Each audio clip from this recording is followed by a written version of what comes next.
할렐루야, 반갑습니다. 오늘도 말씀으로 하루를 시작함이 참 귀하고 귀합니다. 특별히 보시는 바와 같이 오늘부터 어린이부 여름성경학교가 시작되는데요. 이를 위해 함께 기도해 주셨으면 감사하겠습니다. 네, 우리가 한 주 동안 역대상 16장을 다루고 있습니다. 화요일 새벽이었죠. 법궤 안치와 잔치로 시작해서 감사 찬양으로 이어지고 오늘 본문인데요. 이 법궤와 성막지기 임명과 해산으로 끝이 납니다. 이 16장 전체는 이 법궤 운반과 찬양에 초점을 맞추고 있어요. 우리 다시 한번 본문 37절, 38절을 함께 읽어보겠습니다. 시작. 다윗이 아삽과 그의 형제를 여호와의 언약궤 앞에 있게 그 궤 앞에서 섬기게 하되 날마다 그 일대로 하게 하였고 오베데돔과 그의 형제 68명과 여두둔의 아들 오베데돔과 호사를 문지기로 삼았고. 네, 이 본문을 쭉 읽어 내려갔을 때 혹시 선생님들께서는 다윗의 정성이 보이시나요? 이 하나님의 궤에 얼마나 정성을 다하는지를 우리가 말씀을 통해 볼 수가 있는데요. 다윗은 이 궤를 옮기는데 정성을 기울였을 뿐만 아니라 궤를 안치하고 그것을 지키고 그 앞에서 하나님을 섬기는 일에도 정성을 기울이는 진정한 신앙의 모습을 우리는 발견할 수가 있습니다. 다윗은 궤 앞에서 섬기는 일을 할 사람들과 또 궤를 지킬 사람들을 임명합니다. 먼저 아삽과 그의 형제들에게 궤 앞에서 하나님을 섬기는 일을 맡겼습니다. 다윗이 법궤를 예루살렘으로 옮긴 까닭은 법궤 앞에서 언제나 하나님을 섬기기 위함이었죠. 그러기 위해서 법궤를 잘 지켜야 했을 것입니다. 그래서 다윗은 문지기들을 임명했습니다. 방금 읽었던 38절인데요. 이렇게 사람들로 하여금 궤를 지키도록 한 것은 이 다윗이 궤를 얼마나 소중하게 여겼는지를 보여줍니다. 이 사울 시대의 궤가 어디에 있는지 무관심하던 것과도 분명하게 대조적입니다. 이를 통해서 이 역대기 기자는 다윗이 매우 신앙심이 깊은 왕이었음을 다시 한번 보여주려고 하는 것이죠. 그리고 말씀을 읽는 저와 여러분들로 하여금 이 하나님의 궤를 통해 하나님의 뜻을 묻고 그 뜻대로 행하려는 다윗의 신앙적인 모습을 본받도록 유도합니다. 그래서 오늘도 우리는 하나님의 뜻을 묻고 그 뜻을 쫓아 따라가는 우리들의 발걸음, 이 걸음이 되기를 소망합니다. 다윗은요, 하나님의 궤만 신성하게 여긴 것이 아니었습니다. 38절 이하의 말씀인데요. 기브온에 여호와의 성막을 두었는데 그것도 철저하게 관리를 합니다. 또 사람을 세우는 것이죠. 그리고 다윗은 제사장 사독과 그의 형제 제사장들로 하여금 성막 앞에서 하나님께 제사를 드리게 했는데 매일 아침과 저녁 이 두 차례 번제를 드리게 했습니다. 고대 이스라엘 사람들은 하루를 낮과 밤으로 나누어 낮은 일하는 시간, 밤은 쉬는 시간으로 규정을 했습니다. 그래서 낮 시간을 시작하면서 하나님께 번제를 드리고 밤 시간을 시작하면서 또 하나님께 번제를 드렸던 것이죠. 이 출애굽기 29장의 말씀을 보시면요. 이스라엘 사람들은 매일 1년 된 어린 양 2마리를 드려야 하는데 한 어린 양은 아침에 드리고 또 남은 한 어린 양은 저녁 때에 드려야 했습니다. 이 이스라엘 백성이 하루를 두 때로 나눠 일하는 때와 쉬는 때를 구분하고 그것을 철저히 지키려고 한 것은 이 일하는 낮 시간뿐만이 아니라 휴식을 취해야 하는 밤 시간도 중요하게 여겼기 때문인데요.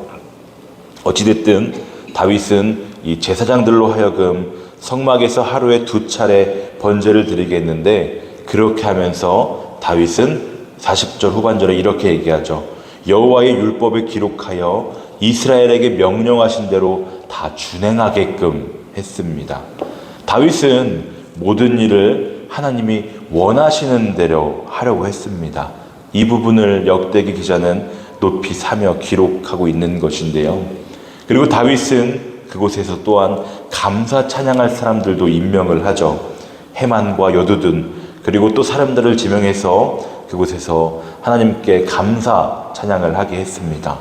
이것을 통해 다윗은 이 제사 드리는 일뿐만이 또 아니라 하나님께 감사 찬양하는 일을 얼마나 소중하게 여겼는지를 우리는 알 수가 있어요. 다윗은 궤를 옮길 때에도 사람들로 하여금 노래하고 악기를 연주하게 했습니다. 그렇게 철저하게 모든 일을 처리한 다음 이 궤를 옮길 때 모인 사람들이 다 집으로 돌아가는데요. 우리 43절 함께 읽어보겠습니다. 시작. 이에 뭇 백성은 각각 그 집으로 돌아가고 다윗도 자기 집을 위하여 축복하려고 돌아갔더라. 아멘. 그냥 집으로 돌아갔다라고 해도 됐을 텐데 왜 각각이란 말을 사용하였을까요? 이 16장 2절에 보면요, 다윗이 번제와 화목제 드리기를 마치고 여호와의 이름으로 백성에게 축복하고라고 기록하고 있습니다. 이 이스라엘 백성이 모인 그 자리가 복을 빌어주는 자리였고, 그 복을 받은 사람들은 각자 자기 집으로 돌아가서 자기 집을 위해 복을 빌었다는 것입니다. 이것은 우리에게 중요한 의미를 주는데요. 이 교회에 와서 하나님을 예배하고 찬양하고 하나님이 주시는 복을 받은 후 집에 돌아가 자기 집과 가족을 위해 복을 비는 것이 필요하다는 것입니다. 우리가 함께 모여서 예배하고 찬양하고 말씀 듣고 기도하는 것도 중요하지만 각자가 충만한 복과 은혜를 누리고 그 복을 각자의 가정에 돌아가서 모든 가족이 함께 누리는 것도 정말로 중요하다는 것이겠죠. 오늘 이렇게 스스로에게 한번 질문해 보셨으면 좋겠습니다. 나는 하나님을 예배하였는가? 이 보는 예배로 끝나지 않고 삶으로 드리는 예배를 드리고 있는가? 사랑하는 성도 여러분, 여러분은 부르신 곳 그 자리에서 순종하고 계십니까? 오늘 제목을 이렇게 정해봤어요. 올바른 삶의 예배라고요. 말씀대로 살아가길 원합니다. 여러분이 말씀을 듣고 아멘하고 기도하고 또 고백하는 대로 살아내셨으면 좋겠습니다. 오늘 기도할 때에 고백되어지는 모든 것들이 입술뿐인 거짓이 되지 않기를 우리는 결단해야 될 줄 믿습니다. 이 법궤를 옮기다 사람이 죽는 일이 발생하여 다윗은 두렵고 떨리는 마음이 있었지만 더 나아가서 하나님이 기뻐하실 일이기에 말씀을 따라 행했던 것처럼 말이죠. 다윗은 하나님의 백성이 되고자 했습니다. 본인도 왕인데 말이죠. 하나님의 명령을 따르는 사람이 되고자 했던 것인데요. 제가 시편 24편 8절 이하의 말씀을 봉독하겠습니다. 영광의 왕이 누구시냐? 강하고 능한 여호와시오, 전쟁에 능한 여호와시로다. 문들아 너희 머리를 들지어다. 영원한 문들아 들릴지어다. 영광의 왕이 들어가시리로다. 영광의 왕이 누구시냐? 만군의 여호와께서 곧 영광의 왕이시로다. 아멘. 말씀을 마치겠습니다. 이 시편의 노래가 우리들의 노래가 되기를 원합니다. 하나님을 내 삶의 현장에 모시어 드리시길 바랍니다. 예수님이 문 밖에서 두드리고 계십니다.